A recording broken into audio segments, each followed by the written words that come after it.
What if I were to suggest that you play a key role in the awakening world? And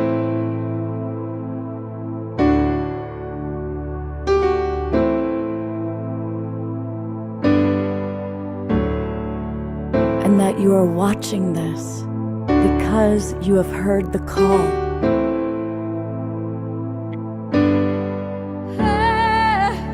We can start right now by opening our hearts and minds.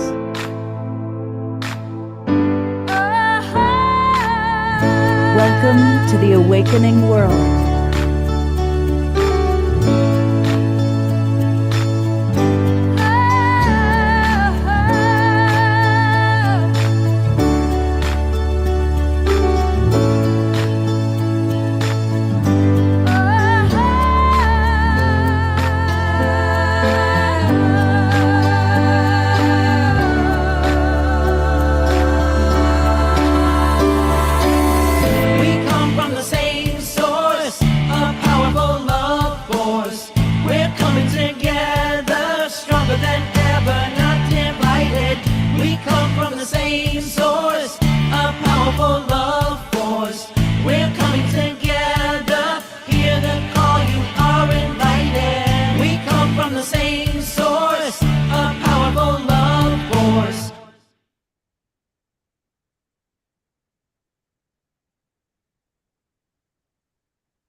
Hey, good evening, everybody.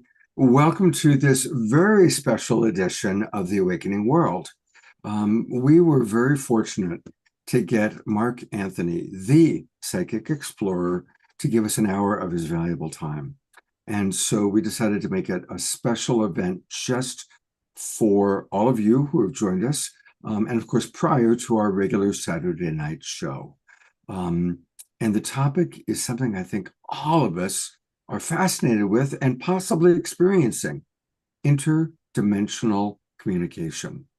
I think we all know the veils are becoming thinner and thinner and thinner. The Schumann resonance is going faster and faster. And clearly, we are all part of this incredible awakening world, this incredible consciousness. And Mark Anthony is amazing. He's been at it for a long time. I'm going to tell you very briefly about him. I'll bring him up on camera. And I want to welcome all the people watching on our different broadcast partners. Thank you to the Sign Network for getting us out to so many people. So welcome to all of you watching on Facebook, YouTube, and our different broadcast partners. Mark is the psychic lawyer and the psychic attorney and the psychic adventurer. He's a world-renowned fourth-generation science-based evidential psychic medium, and he communicates with spirits. He's the author of the groundbreaking and critically acclaimed spiritual bestsellers, Never Letting Go, Evidence of Eternity, and The Afterlife Frequency, both of which were considered for Pulitzer Prizes. His credentials and experience, they're unparalleled in this paranormal world. He's an Oxford-educated trial attorney, licensed to practice in Florida, Washington, D.C., and before the United States Supreme Court. No doubt Trump will be knocking on your door soon, Mark, because God knows he needs as many lawyers as possible to go before the Supreme Court. So I'm glad we got you before Donald Trump did. Last thing I'll mention is Mark was voted Visionary of the Year by Best Holistic Life. He's an honoree of the Spiritual Awakenings Achievement Award for Best Psychic Medium, and on and on and on. Bottom line is, we're blessed to have you with us, Mark. Welcome. Thank you, Scott. It's great to be here. I'm going to go over to screen share now. Okay. Can everybody see? Can everybody see the first slide? Yep, you're good. Right. So thank you, Scott. And I want to thank Scott and everybody with the Global Peace Tribe. And it's such an honor to be here. And I'm going to talk about the science of spirit contact and interdimensional communication. Spirit contact's part of the human experience, and since the dawn of recorded history, there have been documented accounts of communication with spirits, and they come in different ways. Spirit communication can come in the form of visitations, where you feel or you see a spirit around you, which we also refer to as after-death communication. And that can also include a visitation in the dream state. It can be through a medium, like myself. They can occur during near-death experiences and also through deathbed visions and shared death experiences. With a near-death experience, that's where a person physically dies and that person's consciousness separates from the body, but the person lives to tell about it, and he or she will return with tales of traveling through a path or a tunnel into the light, where they encounter deceased loved ones and other spiritual beings before returning to their bodies. For eons, these resurrections have been known as near-death experiences, mystified physicians and baffled religious leaders. I mean, it defied medical science for thousands of years. How could somebody that died return to life? And then they were not only resurrecting, but they talked about these transcendent realms that they went into and encountering the divine power that, dare I say, we call God. But despite thousands of years of recorded accounts of spirit communication, it's been dismissed as fantasy or feared as supernatural or paranormal. So the question is the existence of the soul in an afterlife a matter of faith or science? It's both, and the common denominator with both is light. Every belief system, from Hinduism, which originated in India over 5,000 years ago, through Moses seeing the burning bush, through Buddha, Jesus, Muhammad, Lao Tzu, Confucius, Native American spirituality, the religions of the Pacific, all the belief systems refer to the divine power we call God in terms of light. And as the great Islamic scholar of the Middle Ages said, Rumi, the lamps may be different, but the light is the same. Faith teaches us that the soul, also known as the spirit, and in the realm of science and psychology and psychiatry known as consciousness, that's the who and what we are, pre-exists the body, comes into the body, and lives on after the body dies. This now brings us to science. Science as we know it, I'd say modern science, physics, really began with Sir Isaac Newton. And in the 18th century, he was the scientific superstar of the Enlightenment. And of course, I emphasize the word light because the Enlightenment in the 18th century, in the 1700s, is when science as we know it really started coming together. And Newton stands apart. He's one of the world's greatest geniuses. While quarantined during the plague of 1665, he self-quarantined himself. He invented calculus, much to the misery of every high school and college student since then. Good point. And he explored the laws of optics and developed the laws of gravity. Yet, and in the wake of his passing, what developed has been referred to as Newtonian reductive materialism. Reductive means that physical matter is made of molecules, which are composed of atoms. Materialism stands for the proposition that the only thing that can be proven to exist is matter, and that everything is a mix of matter and energy operating according to physical laws. Reality is what is observable, objective, and reproducible, and that the supernatural does not exist. Neither do spirits, the afterlife, or God. But despite Newtonian reductive materialism, this has led to what I've termed the Newton paradox. Because when we look at Sir Isaac Newton, he did believe in God. Now, Newtonian reductive materialists, in the wake of his passing, rejected belief in God, but he absolutely believed in God.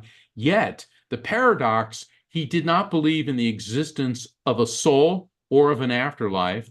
And the thing about Newton, he spent more time studying the Bible, seeking hidden messages, than he did studying science. Wow, this is the guy that basically invented physics as we know it, but he spent more time studying the Bible looking for cryptic messages. Newton said that atheism is so senseless. When I look at the solar system, I see the Earth at the right distance from the sun to receive the proper amounts of heat and light. This did not happen by chance. We now know that life depends on light. If it weren't for the light of the sun and the precise distance that Earth is from the sun, Earth would be nothing more than a lifeless, frozen chunk of ice drifting through space.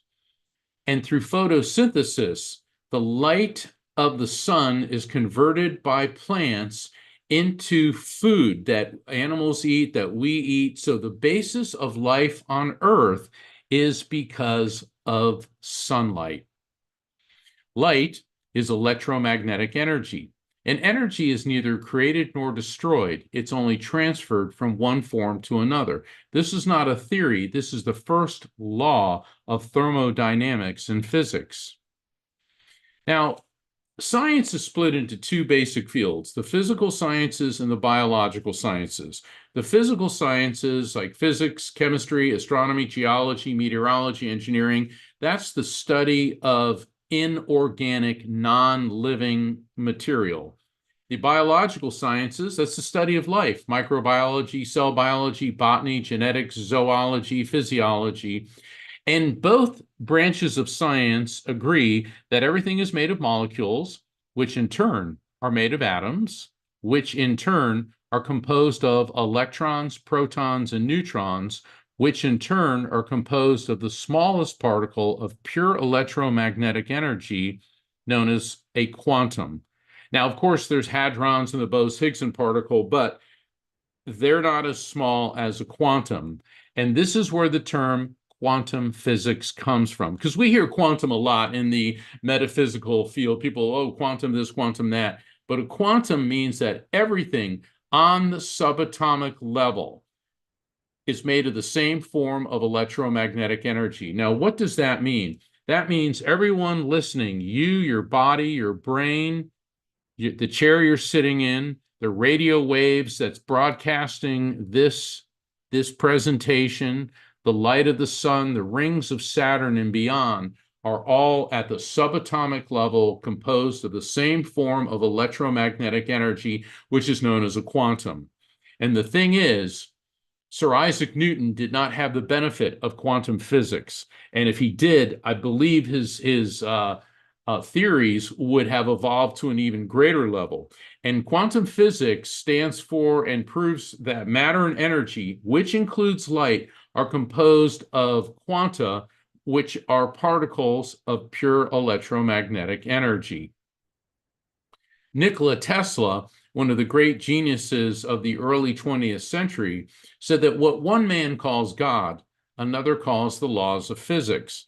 Now, a lot of people say it's really difficult wrapping my head around the notion that everything is made of the same form of electromagnetic energy, including me versus, this pen that I'm holding up right now, and radio waves and X-rays and gamma rays and the rays of the sun. And that's really hard to wrap my head around. Well, my response to that is, you think? It did take Albert Einstein to figure this out. And not only Albert Einstein, but his wife, Mileva Einstein, along with Max Planck, Niels Bohr, Werner Heisenberg, Louis de Broglie. The late 19th and early 20th centuries just had a renaissance of geniuses. And Albert Einstein, in conjunction with his wife, Mileva, developed the general theory of relativity. We've all heard of E equals mc squared. Energy equals mass times the speed of light squared. This describes the relationship between energy, mass, and the speed of light. What this means is that mass and energy are related and can be changed from one to the other. Albert Einstein said, matter is energy, energy is light. We are all light beings. Well, that's a nice slogan and that's a nice thought, but now we have proof that he was 100% on target. This brings us to the discovery of biophotons. Biophotons are ultra-weak photon emissions produced by cells. In other words, your cells produce flashes of light. This is not bioluminescence. This is not like a firefly or certain fish like lampreys that generate light through what's known as bioluminescence. Biophotons are invisible to the human eye. And according to Sergei Naborov of the Lebedev Institute of Physics in Moscow, biophoton streams consist of short quasi-periodic bursts similar to those used to send binary data. So what does this mean? Well, there is evidence that biophoton emission correlates with neural activity, suggesting that biophotons could act as neurocommunication signals. All right, here you see a foot about to step on a tack, and we've all been in that situation, and immediately you know it hurts. Well, scientists for years have been wondering, how does the signal of pain get from your foot to your brain instantaneously? It's because it's moving at the speed of light. So what this means is that your cells, these flashes of light, are communicating with each other. This brings us to the next level, that biophoton emission is a general phenomenon of all living systems. Scientists have discovered biophotons not just in animals, but also in plants. In fact, trees communicate with each other. Their roots will touch each other underground, and the mycelium fungus that forms on the tips of tree roots acts as a mediator, and biophotons are flashing between roots of similar and also dissimilar species of trees.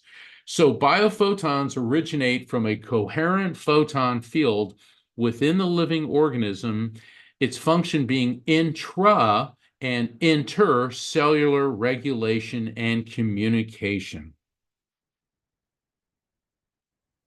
So Einstein was right. We are light beings. From the cosmic to the subatomic, the common denominator between science and spirituality is light. Light is how humans perceive the spiritual energy of the divine power we call God. Enlightenment is, and enlightenment has many meanings, but in the spiritual context, enlightenment means our awareness of the connection to the eternal light, to the divine power. I developed the term enlightenment in my book, Evidence of Eternity, because enlightenment is the awareness of the light within us. Think about how many times we hear somebody say namaste. Namaste is a Hindi word which means I see the light of God within you. So the Hindus understood this thousands of years ago, that this very same light that our biophotons in our cells create is the same light as the light of the sun, and the same form of light that people experience in near-death experiences and in deep spiritual encounters with the divine. Neuroscience is the study of the human brain. The brain is a carbon-12 and salt resonator floating in water. It has an electromagnetic field, and even though the brain is only 2% of the body's weight, it uses over 20% of its energy. The official position of neuroscience is that the brain creates consciousness through chemical reactions and electrical impulses. However, neuroscientists can't explain how or why this happens. That's because the brain is an organ and it's not creating the soul.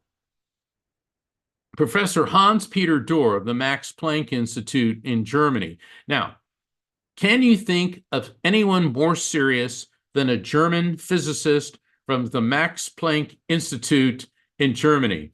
And what Professor Dürr has said is that the brain is like a computer hard drive. When the hard drive dies, we do not lose this information, this consciousness. The body dies, but the spiritual quantum field continues. In this way, we're immortal. Now, popping across the English Channel to Sir Roger Penrose from my alma mater, Oxford, and I'm very proud of Sir Roger Penrose. He recently won the Nobel Prize in Physics. He said that consciousness derives from quantum vibrations within the brain's neurons. In the spiritual sense, consciousness has been here all along. Well, thank you for indulging me, but with my my accents. But the thing is, we have the world's top physicists now chiming in on there is a soul, there is an afterlife. It pre-existed the body, it came into the body, and it moves on after the body dies. And not only does it move on after the body dies, but it remains a coherent quantum field. So we are not these bodies. We're energy, which is referred to as consciousness in the realms of psychology, neuroscience, and philosophy. It's referred to as a soul or a spirit by people of faith. It is what makes us unique. It includes our personality, observations, memories, knowledge, and love. Consciousness is pure energy. It pre-exists the body, comes into the body, and then lives on after physical death, meaning it is eternal. So, what are we? Well, think of your body like a car. Some people have really hot cars. And you look at that car and say, man, that is one fine car. I'd really like to hop on that thing. And then others of us, well, maybe not so much. But the truth is, physics teaches us that energy is neither created nor destroyed, only transferred from one form to another. Faith teaches us that the soul, the spirit, consciousness, pre-exists the body, comes into the body, and lives on after physical death. After a lifetime of being a psychic medium, communicating with spirits, and as a researcher through both experiential discoveries and thousands of hours of research, I developed the term the electromagnetic soul, the EMS. And it's a 21st century term to describe that our soul, our spirit, is pure consciousness, which is eternal electromagnetic energy. And I'm extremely humbled and very honored that many scientists in the realm of the afterlife studies and survival of consciousness have adopted this term. They're referring to the electromagnetic soul as the EMS. Now, some people have said, well, the electromagnetic soul, that sounds so clinical, it takes the humanity out of it. But one of my colleagues and a very dear friend said, perhaps we should think of the soul as the source of universal love.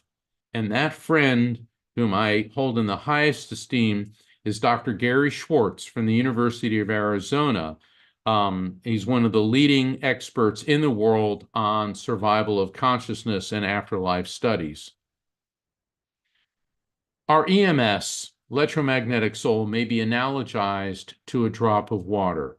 And when we die, that drop of water plunges into this eternal sea of souls, which I refer to as the collective consciousness. Now, the human eye can only detect light wave frequencies between 430 and 770 terahertz. Human ears can only detect sound wave frequencies between 20 hertz and 20 kilohertz.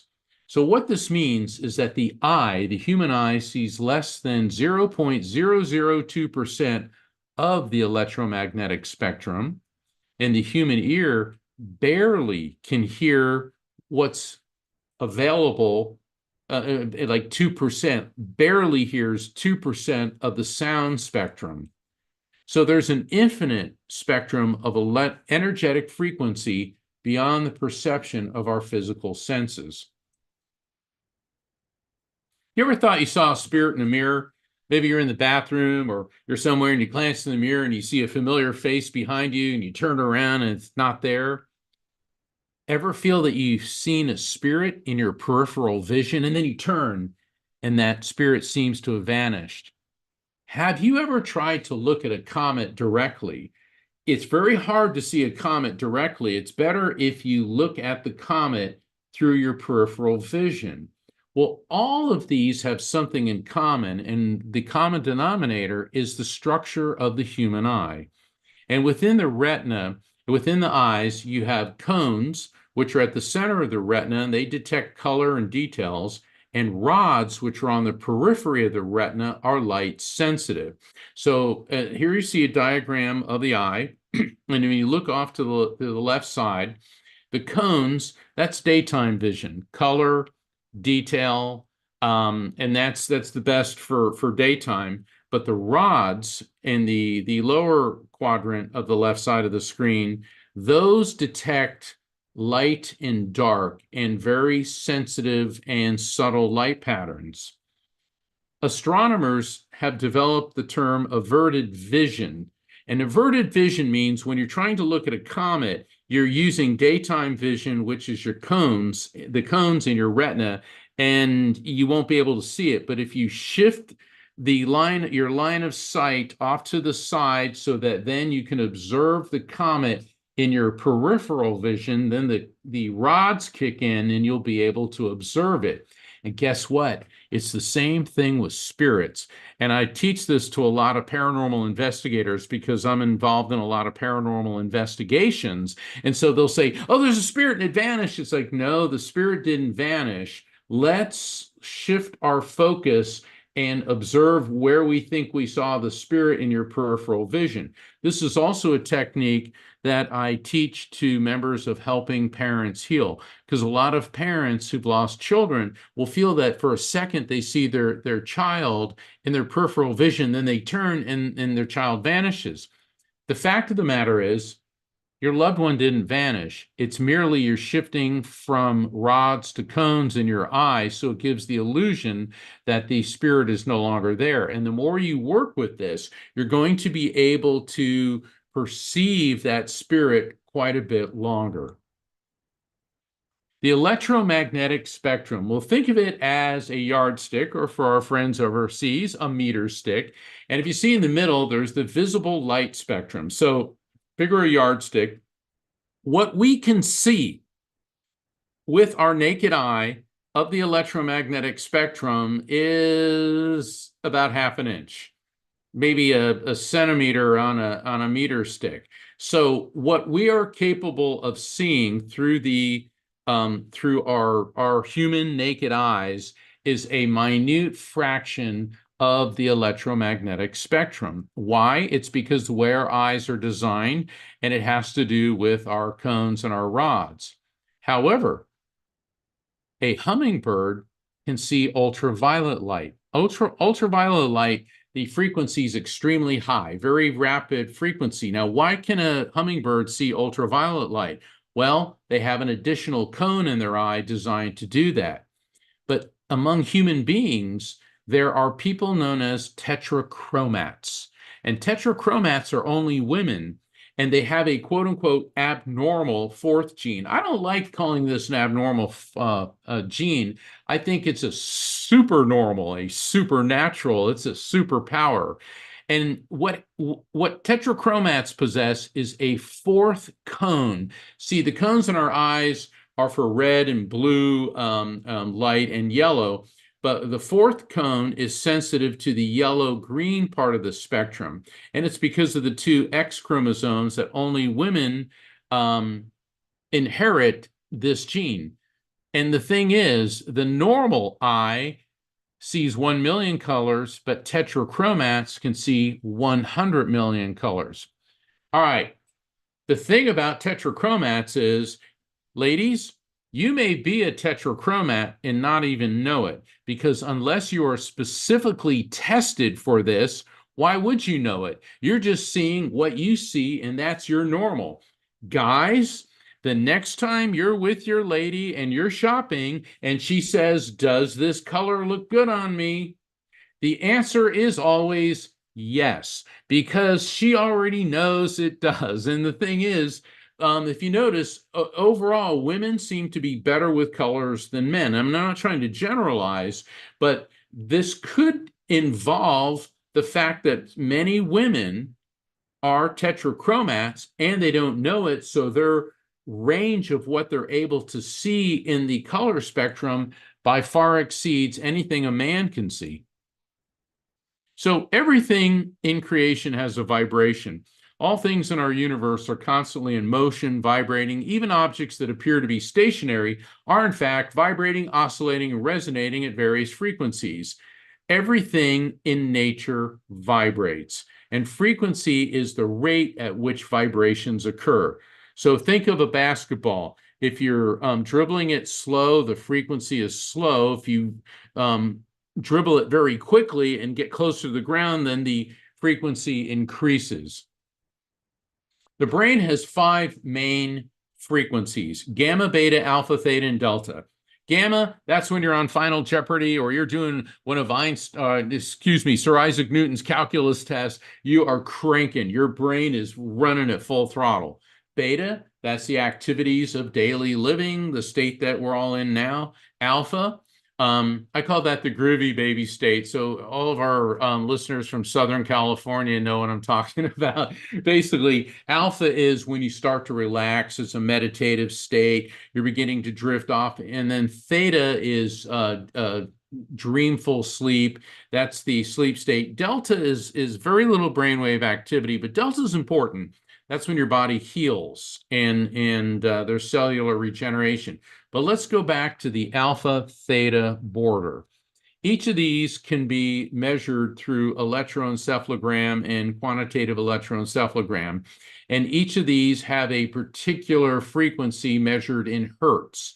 When you get to 8 hertz, which is the alpha-theta border, this is where psychic and mediumistic activity occurs.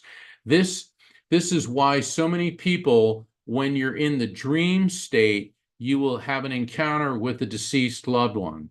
And it's different than a regular dream.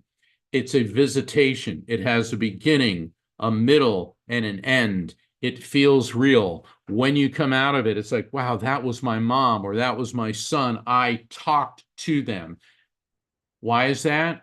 It's because that's exactly what you're doing. And for some reason that we still don't understand, people like me, mediums, can voluntarily go from beta to alpha theta at will. So that's why a lot of mediums, when you ask them, what does it feel like? Well, it feels like kind of in a daydream. Well, of course it feels that way because you're at the alpha theta border, and that is when spirits can see that. So when I'm working as a medium, spirits can see, okay, he's at alpha theta. They adjust their frequency to align with it. Similarly, this is what happens when you're sleeping, and that's why the spirits of loved ones will come to you in the dream state, because they can spot that you're right around that 8 hertz frequency. So why not just use technology like an electroencephalogram or quantitative electroencephalogram to identify the electromagnetic soul? Well, EEG and QEEG are extremely useful for medical research and diagnosis. However, they're neither sensitive enough nor designed to identify the electromagnetic soul, much less to tune into the afterlife frequency. In other words, that's not what they're designed for.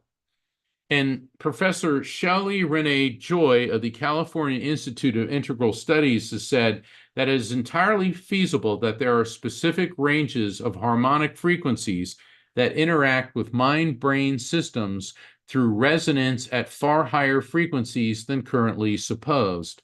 In other words, we don't have the technology yet to tune into the afterlife frequency or the electromagnetic soul. And notice that I say not yet.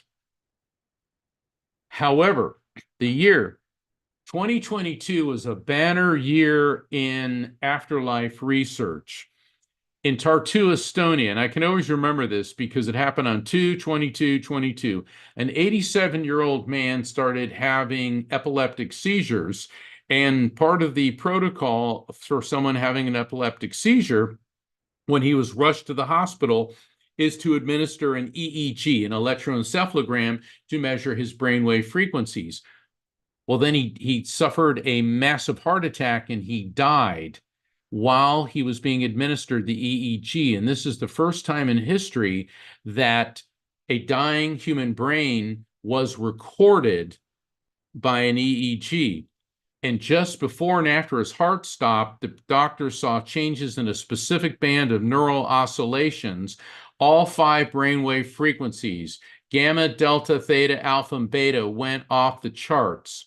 And doctors said the brain may be playing a last recall of important life events just before we die, similar to the ones reported in near-death experiences. Well, this led to the lucid dying study, which came out in November 2022. Almost 600 people at 25 different hospitals in the US and UK, when they went into cardiac arrest and CPR was being administered, they were given they were hooked up to EEGs, and 1 in 5 survivors reported lucid experiences of death, which were not hallucinations, illusions, or delusions. And the lead researcher, Dr. Sam Parnia, said, identifying measurable electrical signs of lucid and heightened brain activity together with similar stories of recall death experiences suggests the human sense of self and consciousness may not stop completely around time of death. This is huge, folks. This is scientific evidence that the who, the what we are, our brains, not our brain, but our soul survives physical death. So now we have evidence, and this is just the beginning. So think of the afterlife frequency on a much higher vibration, our material world dimension on a lower frequency, and sometimes the 2 frequencies overlap. And in between them, I call that the NDE zone, the near-death experience zone. And this is where interdimensional communication occurs. Mediumship, visitations, near-death, shared death, deathbed visions, out-of-body experiences occur during a frequency alignment of the electromagnetic soul with the afterlife frequency. So how does interdimensional communication happen? Well, this involves quantum entanglement. Now, Edgar Mitchell, he's one of the guys that walked on the moon. He's also a UFOologist and the founder of the Institute of Noetic Sciences. He said that when subatomic matter is in a process together, subsequently, the subatomic particles go apart from each other and across the universe. When they do this, they will remain entangled. That means if you do something to one, the other responds immediately, instantaneously. Physicists believe that even if these subatomic particles are 1 billion miles apart, they are still entangled. And if you do something to one, the other particle 1 billion miles away will react. Well, frequency beacons frequency beacon is a term that I developed, and this is the 2-way street of interdimensional communication. For all you parents out there, have you ever been doing something and all of a sudden you started feeling something was wrong with one of your children, something bad happened? Think of a frequency beacon as a 3-dimensional spider web, and everyone that you love, both here on planet Earth and in spirit, are attached to that. Now, how do spider webs work? Well, they work on vibration. Something hits the spider web and it sends a vibration. This is more pronounced with spirits because they're not encumbered with or limited by a physical body. So let's say that you're grieving someone very heavily. You send that vibration along the frequency beacon. It draws the spirit to you. Well, they can send frequency beacons to you too. Ever been somewhere and all of a sudden you see a number combination and you always think of a particular person? All of a sudden, have you ever turned on the radio and there's that song? Maybe you find particular objects like a coin, or maybe you see feathers or maybe dragonflies or butterflies, and every time you do, you think of that person. Do you think that this is a coincidence? No, this is a frequency beacon. This is how spirits communicate with us. And there's physiology to this. For all of our friends that are watching that do yoga, we all know about chakras. We've all heard we've got 7 different chakras, and each chakra aligns with an endocrine gland in your body. Isn't that amazing? 5,000 years ago, Hindu yogis in India developed chakras whose location coincides with the 7 endocrine glands in our body. There's 2 endocrine glands, 2 chakras in particular, which are related to spirit contact. One is the solar plexus, which is in the pit of the stomach. The other is the pineal gland, the proverbial third eye chakra behind the center of your forehead. Let's take a look at these. Now, the pineal gland, it's about between the size of a grain of rice and a small lima bean. It's about 4.5, maybe 5 inches behind the center of your forehead. Within the pineal gland, and it's the smallest organ in the body, the most mysterious, the most misunderstood, and one of the most studied, it contains calcite and magnetite crystal fragments. It controls and regulates your brainwave frequencies. Remember the 5 frequencies we were just talking about? It secretes hormones, in particular melatonin, that affect the reticular activating system. It controls your circadian rhythms, your body temperature, sleep cycles, activity levels, digestion, and the pineal gland regulates your ability to perceive light. Wow, this is getting heavier by the second. Now, what was the first radio? First radio was a piece of quartz crystal with copper wire running through it. Pineal gland has calcite and magnetite crystals, both of which have piezoelectric properties, meaning when subjected to stress, they generate an electromagnetic field. Okay, we know the brain's got an electrical field, so we have an extremely sophisticated receiver and broadcasting technology in our head. Now, the solar plexus, that is just below the rib cage, and right just above your stomach. It's called solar plexus because it refers to the resemblance between the radial network of nerves and the ganglia and the rays of the sun. In other words, all the ganglia emanate from it like the rays of the sun. There's a link between gut feelings and intuitive knowledge, and that's Dr. Mayer from UCLA. And the thing about the solar plexus, it is the second most complex bundle of nerves in the human body outside of the cerebral cortex.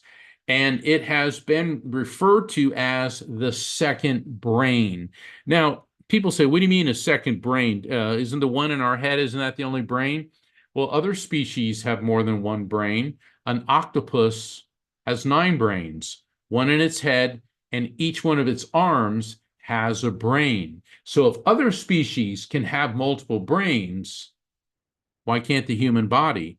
And so the solar plexus is being studied in great detail, and this is where you receive the emotional data, feelings. You hear about, oh, I feel it in my gut, and the feelings in the pit of your stomach. Well, there's a reason why you feel that, because solar plexus is where you're receiving that information.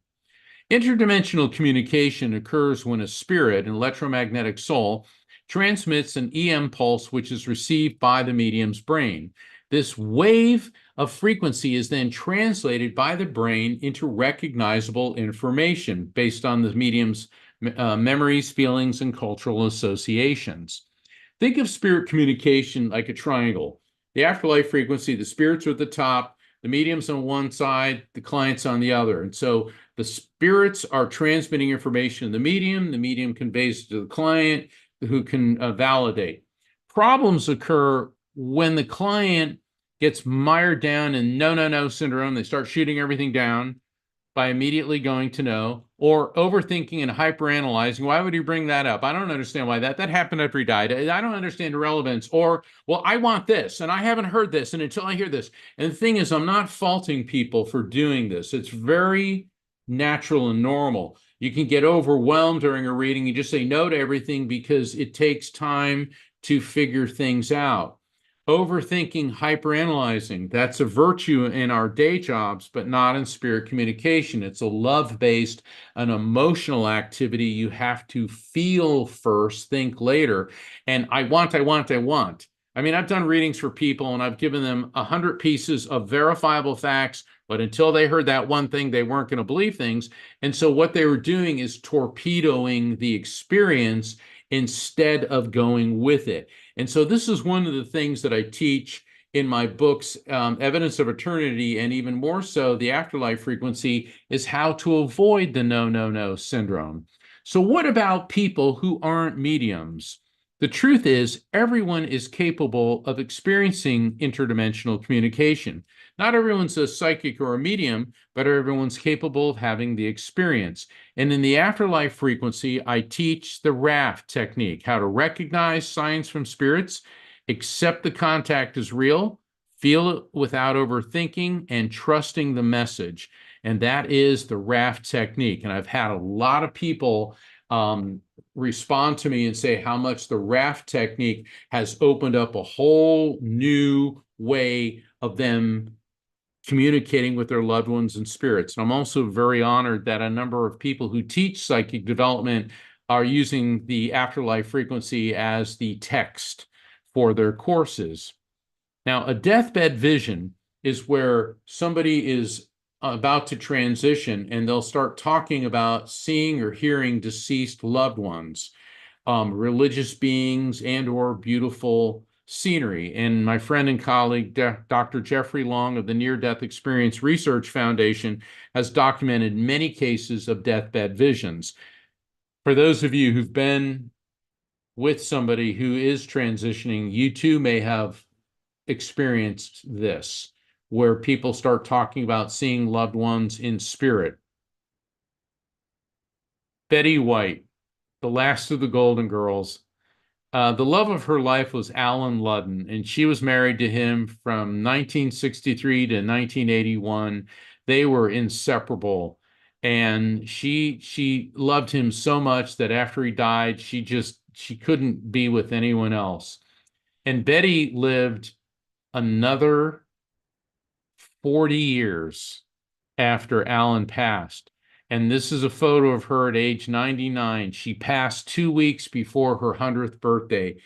And just as she took her last breath, and this was attested to by her caregiver and by her dear friend, actress Vicki Lawrence, Betty looked up, smiled, and said, "Alan." And then she died. Steve Jobs, the creator of Apple, on his deathbed, looked up and his family said he was trying to describe something that he was actually seeing. He just kept saying, "Oh, wow, oh, wow, oh, wow," and then he passed. Now, one of the most controversial and perhaps most documented deathbed visions on record was George Floyd. Now, I'm not here to play politics or anything like that, but when that police officer had him pinned down and he was dying, he said, "Mama, I'm through." The thing is, George Floyd's mother had passed years before he died. And what we do know, he was very, very close to her. And when I was watching that clip, and it's very hard to watch as a near-death experience and afterlife researcher, I said, "Oh my God, he was seeing his mother. That was who was coming to greet him as he was dying." So this George Floyd may very well be the most filmed deathbed vision in history. Now, a shared death experience is at the time somebody's passing, people around them, not just relatives, but close friends, nurses, doctors, other medical personnel can see a spirit leaving the person's body. They may see a transparent replica leaving the body. They'll describe a feeling of their own bodies rising to accompany the loved one. They'll hear beautiful music. They see an apparition of the deceased loved ones and a bright light filling the room at the time of death. And Dr. Raymond Moody, who developed the term near-death experience, has been documenting this for decades. There's an overlap between shared death experiences and deathbed visions. And here's how I describe it. So there's the afterlife frequency, and there is a person's electromagnetic soul. That's a person in transition. All right, so there's people nearby, and that's their brainwave frequencies, their electromagnetic souls are interphasing with that of the dying person. So people who are not in imminent danger or of dying are now brainwave frequency-wise interfacing with the person who's dying, and they're picking up on what that person is experiencing. And that's how mediumship works. And that's why people who aren't mediums, who will be around somebody who's dying, say, wait, we thought we saw Aunt Martha and Uncle John just as mom passed. And then the person transitions. And then the shared death experience ceases. Can we develop technology to communicate with spirits? Thomas Edison, one of the last things he was working on was the so-called spirit phone in the 1920s.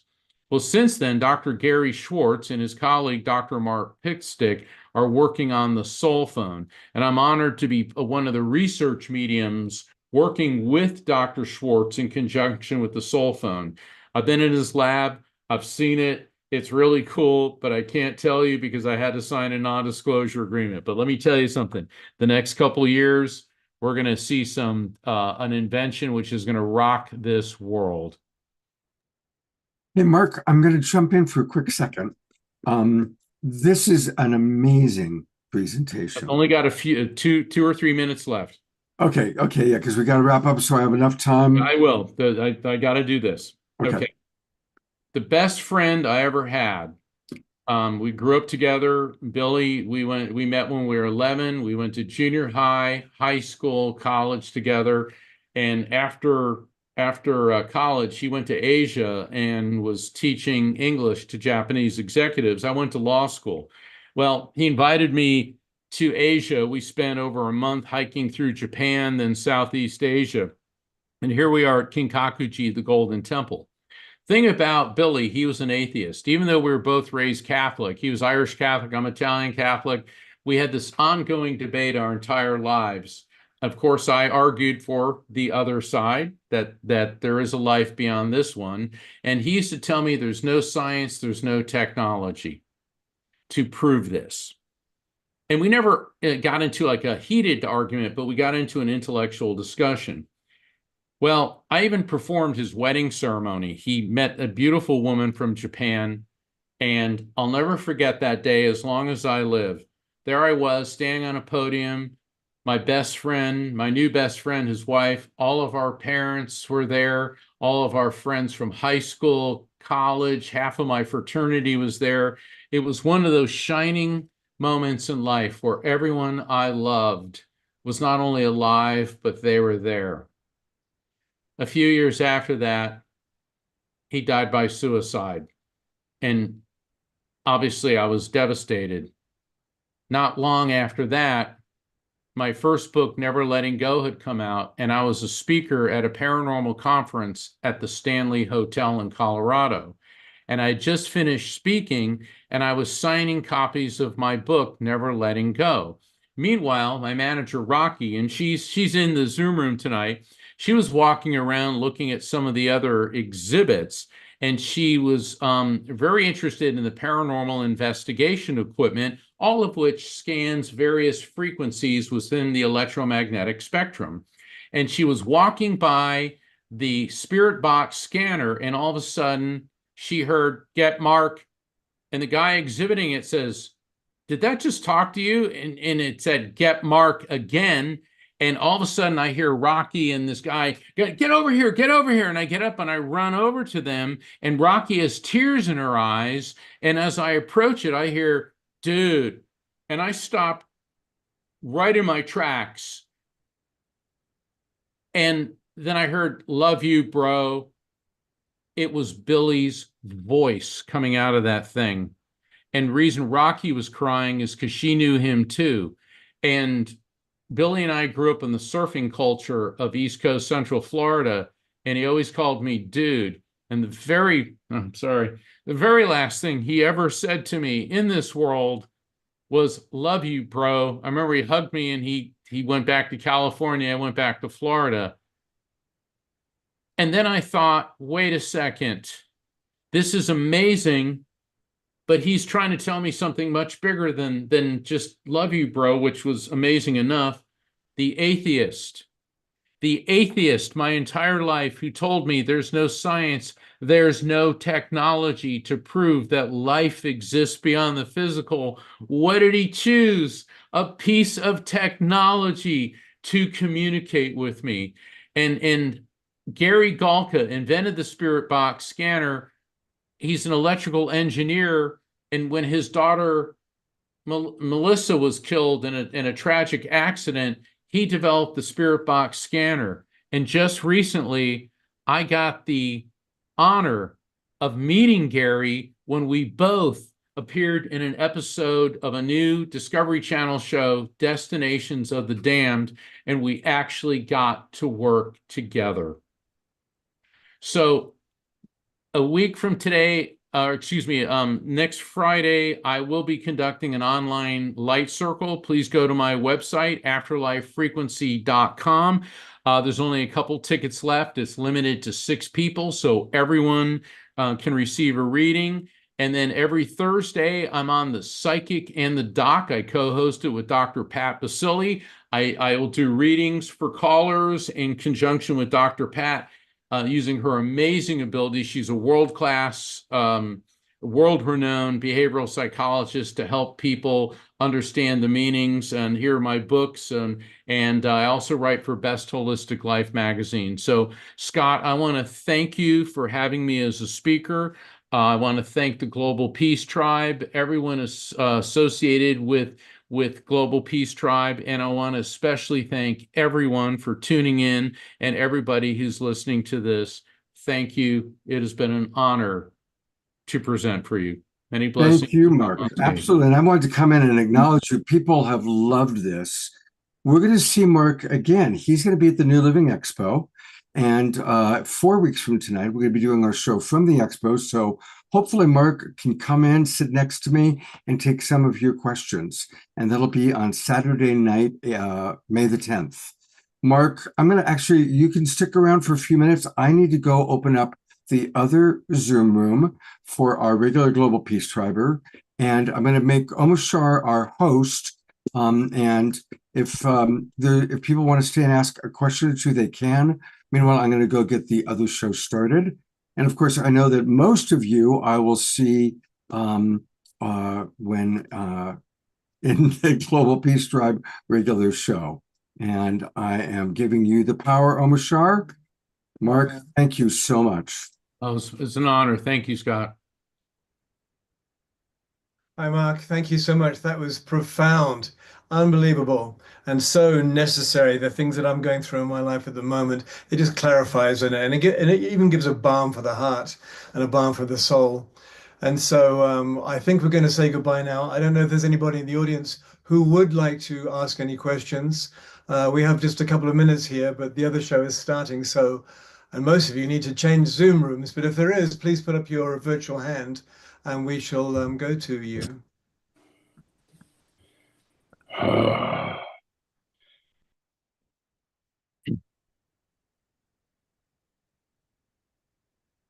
Roger, was that you asking for a question or? Yes, I'd like to know the name of that machine. I would like to get one. That little the Spirit Box scanner. Spirit Box scanner. Yeah, if you do an internet search, Spirit Box, do the Spirit Box by Gary Galka, Galka. Yeah. And he is such a nice man. I wish I had more time because we were on a break and he was getting the Spirit Box, and all of a sudden I heard my parents' voices come out of it. And then all of a sudden, I got a message from his daughter and brought through something that nobody ever knew except he and his daughter. And it was and that's what they should have been filming. That's what Discovery Channel should have been filming instead of the Ghosts and Goblins thing, and which was a great show. But the thing is, we were both doing what we're really good at. And he came out of that going, I can't believe you got that message from my daughter. And I'm like, I can't believe I heard my parents, you know? So it was really, really fascinating. It's Wow. amazing. Awesome. Thank you. The name again? Spirit Box. The Spirit Box, yeah. His name. Gary Galka? Gary Galka, Galka. Thank you. Awesome. All right. Gary See you on the Mark. other Zoom show. Thank you. I think we're going to close this one out and everyone's going to jump ship. And maybe Scott will invite you to come on the regular show. I don't know if you're open to that, but it's pretty amazing. And it's so in context to what is shared every week on the Awakening World. So thank you so much. Very good. I look forward to returning. Thank you, everybody. Hi, thank you. Thank you, Mark. Thank All right. you. Thank you. Bye-bye. See you. Bye. Thank you so All right. much. It was Ciao. Thank amazing. you so And much. there will be a Thank you, Mark. recording. So bye. Okay, guys. See you on the other side. The regular Saturday link.